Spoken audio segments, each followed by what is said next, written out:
सुतनी आपको अब भी ध्यान हो पोते न चल। अरे यार दिन मजा कर बे।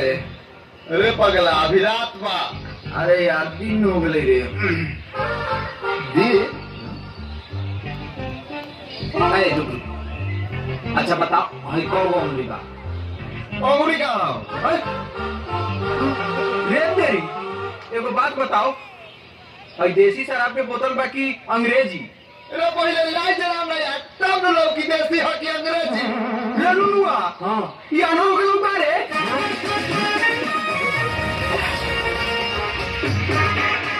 तुम्हें शादी में खूब नाचब।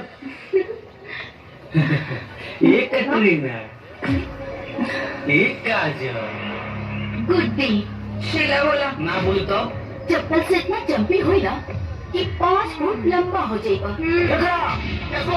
पूछी दोनों में से केकर शादी मनिया से होता है? भगवान इतना बढ़िया मुंह दिले मानी खुद ही कुछ नहीं बड़ी बढ़िया सुनात में क्या बात होता हमरा विधवा हो के ज्यादा शौक वाली लोहा के शरीर बा चोट ना लगी। अच्छा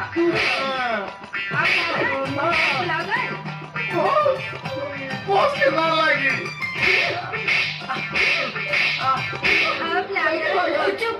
बहुत जोर से लगता और आगे से ऐसा हरकत करिए ना तही गोबर और तो मुहवा एक हो जाए बुझले। आना मर्द में गिनती हुई और ना कहीं भर्ती हुई। चल बड़ी खतराई दिया बड़ी फोन सामने चल गई सब बाप रे बाप आप तो ही बॉस एकरा के एके आदमी शादी रोक सकता ये बॉस अपन बड़का बॉस।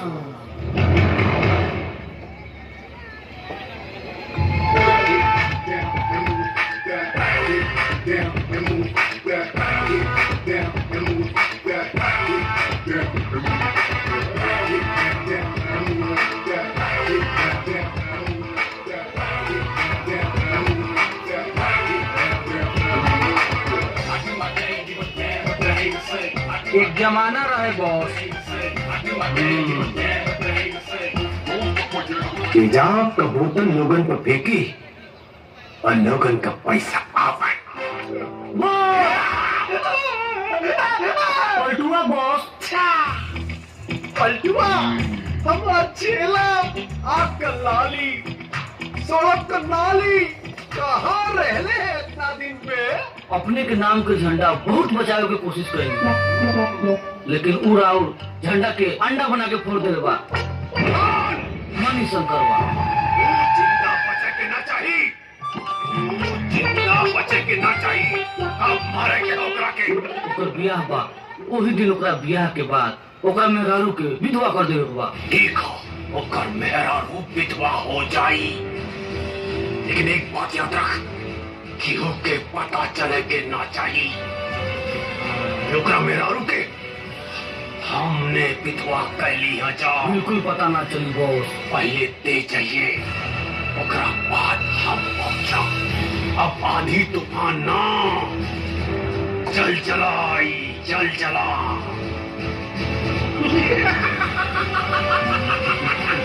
ये बॉस हाथ तो चलिए गेल बा हम की कहीं किडनी ना चल जाओ। हमरा के डरवावत पाड़े पहले तो आ गई अब मार देवे का।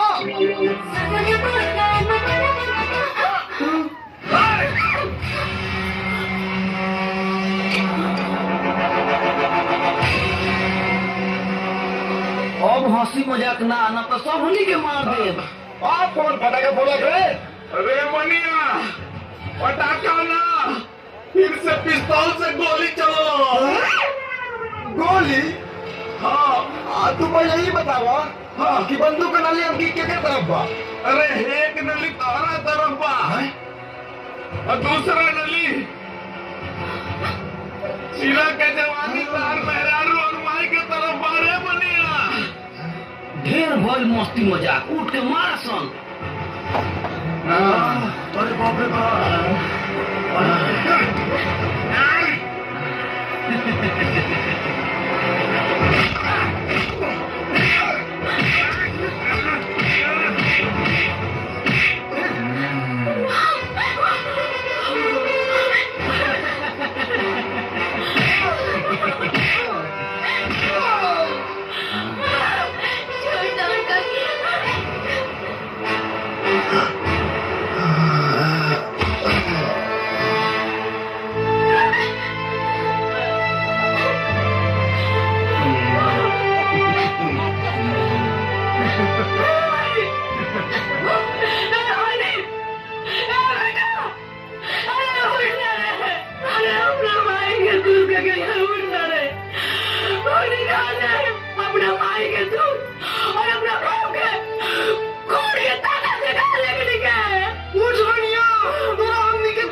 जा, तो के तो हर सीला के जवानी की कसम उठ जा।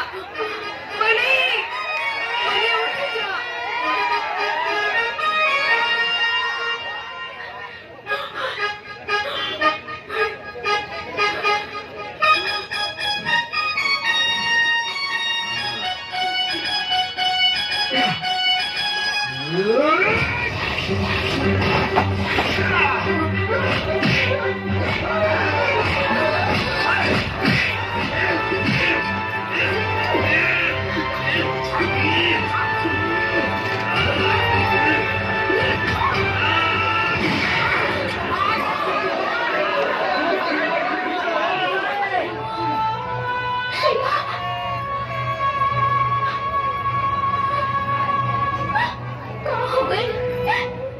कुछ नहीं तोरा, कुछ ना हो, कुछ ना हो। बाबूजी, माँ, केहू नहीं किया। हाँ बोला। हमरा मरला के बाद हमारा मनी के लगवा दिया।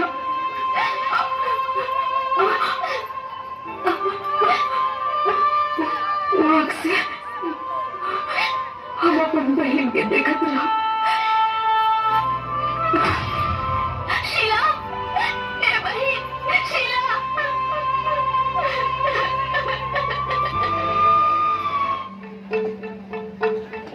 पट्टी खुलला के बाद पहले केकरा के देखल चाहत रह?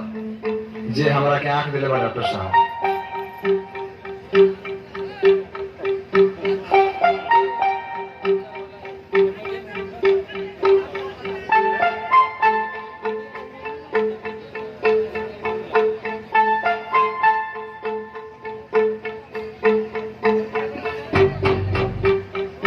आराम से आंख खोलो अपन।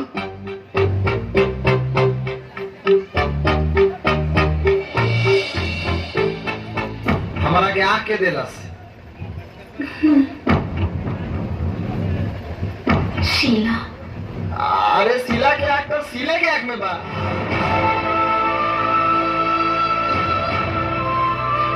अब वो दुनिया में नहीं थी। अरे का बात करता? क्या यहाँ शीला खराब है? इज्जत क्यों नहीं थी? ये डॉक्टर साहब, इनोवा को ऐसा ऑपरेशन करी हमरा बेटवा के जी। आप ठीक भाई, तेरे से मन में हिल गई। अरे का बात कर दरू भाई? है का बा इधर शीला? अरे शीला मुंह का ढक ले लो, मुंह दिखाओ।